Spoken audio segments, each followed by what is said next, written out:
Well, hello my darling friends! Na aula de hoje a gente vai falar sobre o passado com o verbo to be, ou seja, o was e o were. Let's go! Então, a gente vai optar por usar esse tempo verbal quando a gente vai falar de alguma ação que ocorreu no passado. Geralmente, quando a gente usa o passado com o verbo to be, vai aparecer na frase quando que essa ação ocorreu, ou seja, ontem, mais cedo, semana passada. Esse tempo verbal aceita formas afirmativas, negativas e interrogativas. E literalmente o was ou were, eles são o verbo ser ou estar, que é o verbo to be. Se tu ainda não se lembra de como se usa o verbo to be, tem um vídeo meu aqui no canal explicando tudo sobre o verbo to be. Agora, o uso do was e do were, a gente vai optar por usar o was quando o verbo to be que a gente usa no presente for o am ou o is.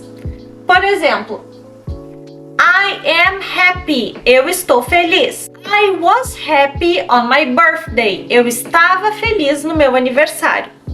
Percebe que quando a gente usa no presente, a gente está usando o verbo to be no presente, am. Quando a gente coloca no passado, o am vira was, certinho? Ou quando o verbo to be for is. He is nice, he was nice to me yesterday. Ele é legal, ele foi legal comigo ontem. E no caso do uso do were, a gente vai optar por usar quando o verbo to be for o are. Ou seja, quando as pessoas da frase forem you, we ou they. Vamos ver aqui o exemplo? You are fast. Você é rápido. You were fast to answer. Você foi rápido na resposta. Agora a gente vai ver um pouco da forma afirmativa e como que é a estrutura dessas frases. Na forma afirmativa a gente vai seguir a estrutura do sujeito, o was ou o were, dependendo de quem é o sujeito, e a última parte vai ser o complemento da frase. Vamos ver aqui os exemplos. I was at home at midday. Então, eu estava em casa ao meio-dia. Se eu quisesse usar essa frase no presente, I am at home. Eu estou em casa. Mas como é no passado, I was at home at midday. Ok? Vamos para a segunda frase. She was beautiful. Ela era linda. Se eu quisesse falar essa frase no presente, she is beautiful. O was substitui o is. It was cold last week. Estava frio na semana passada. Se essa frase tivesse escrita no presente, it is cold. Está frio. Mas como é no passado, it was cold. O was substituindo o is. You were at school in the morning. Você estava na escola pela manhã. Se essa frase fosse escrita no presente, o were seria substituído pelo are. You are in the school. Você está na escola. Agora eu tenho dois desafios para ti. O primeiro para dizer que eles eram inteligentes e o segundo para dizer que ele era o rei. Qual é o verbo que a gente vai optar por usar nessas duas frases? Was ou were? Levando em consideração que se a gente fosse usar essa primeira frase aqui no presente, a gente falaria they are smart. Eles são inteligentes. O verbo que a gente vai usar para substituir o are vai ser o were. Então, they were smart. Eles eram inteligentes. E agora a segunda frase. He tanana, the king. No presente, a gente falaria he is the king. Ele é o rei. O verbo que vai substituir o is para ser usado no passado é o was. Ou seja, he was the king. Ele era o rei. Certinho? Agora a forma negativa do passado com o verbo to be. A gente tem aqui a estrutura que vai ser composta pelo sujeito, o verbo was ou were, assim como na forma afirmativa. Só que logo depois vai ter o not, para simbolizar que a frase é negativa.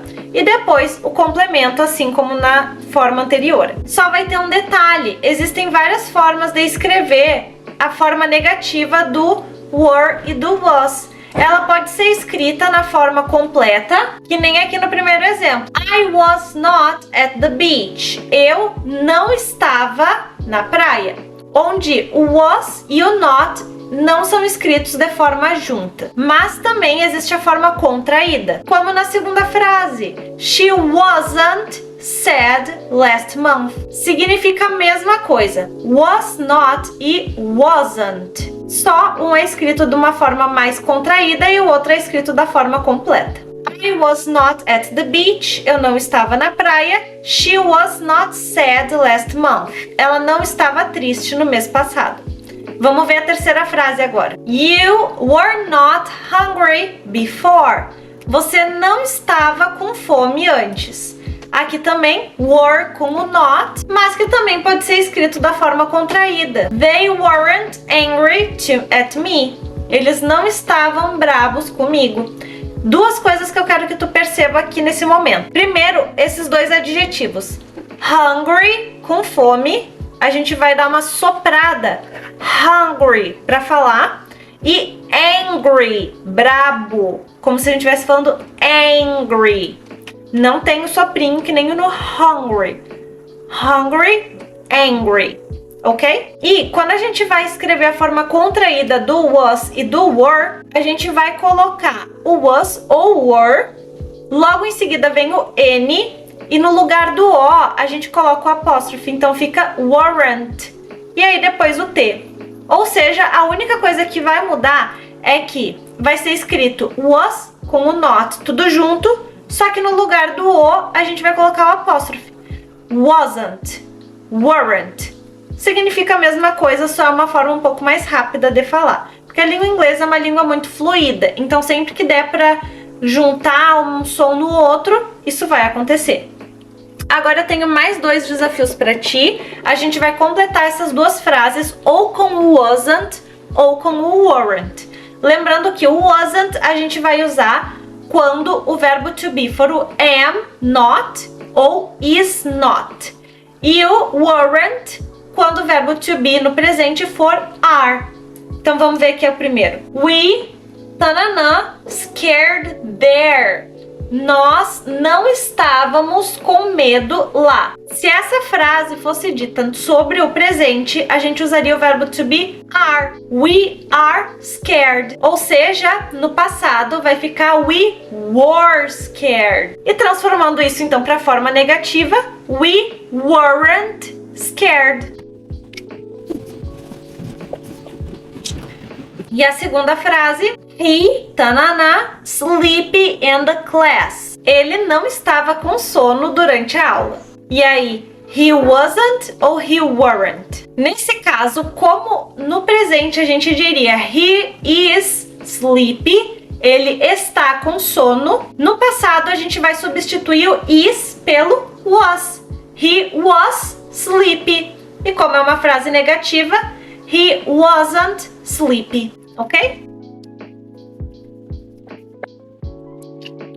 He wasn't sleepy in the class. Ele não estava com sono na aula. E agora, na forma interrogativa, a gente vai mudar um pouco a estrutura.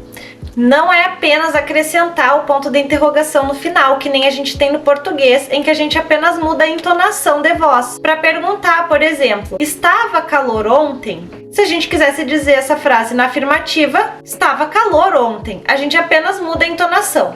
No caso do inglês, além de mudar a entonação, acrescentar o ponto de interrogação no fim da frase, a gente ainda vai alterar a ordem do sujeito e do verbo. Mas um ponto positivo é que no português a gente tem um verbo para cada pessoa. No inglês a gente só tem essas duas opções, was ou were. Então se não for was, vai ser were. E outro ponto positivo também é que na forma interrogativa do passado do verbo to be, as respostas só podem ser de sim ou não. A gente vai ver isso daqui a pouquinho. Então, a estrutura da frase vai ficar was ou were, e logo em seguida o sujeito, e aí sim o complemento da frase. Vamos ver aqui nos exemplos que vai ficar bem claro para ti. Was I wrong? Eu estava errado? Was I wrong? Was he right? Ele estava certo? Was he right? Were you here before? Você estava aqui antes? Were you here before? Were they in the park yesterday? Eles estavam no parque ontem? Were they in the park yesterday? Viu só que a gente apenas inverteu a ordem do sujeito e do verbo to be. Olha como ficaria essas frases na forma afirmativa. I was wrong. Eu estava errado. He was right. Ele estava certo. You were here before. Você estava aqui antes. They were in the park. Eles estavam no parque. E agora, o nosso último desafio do dia. Temos duas frases que precisamos completar com o was e o were. Não se preocupe, eu vou te ajudar a chegar no caminho da resposta correta. Ali na primeira a gente tem o espaço we polite. Polite significa educado. Então, por exemplo, se tu vai viajar, tu tá num país diferente, tu não sabe quais são as normas de educação naquele lugar. E aí tu pergunta, né? Nós fomos educados? Será que a gente está sendo educado com as pessoas aqui? Será que existe uma outra regra de etiqueta nesse lugar? Na forma afirmativa, no presente, a gente diria we are polite. Nós somos educados. Como no presente a gente usaria o are, no passado a gente usaria o were. E como é uma pergunta, were we polite? O verbo to be vem aqui no início da frase. Nós fomos educados? Were we polite? E agora, o segundo desafio. Tanana, it hot in the spring. Tá perguntando se foi calor na primavera. No presente e na forma afirmativa, a gente diria it is hot in the spring. Está calor na primavera. Como é uma pergunta, o verbo to be do passado vai vir no início da frase. Se no presente é is, no passado vai ser was. Was it hot in the spring? Fez calor na primavera?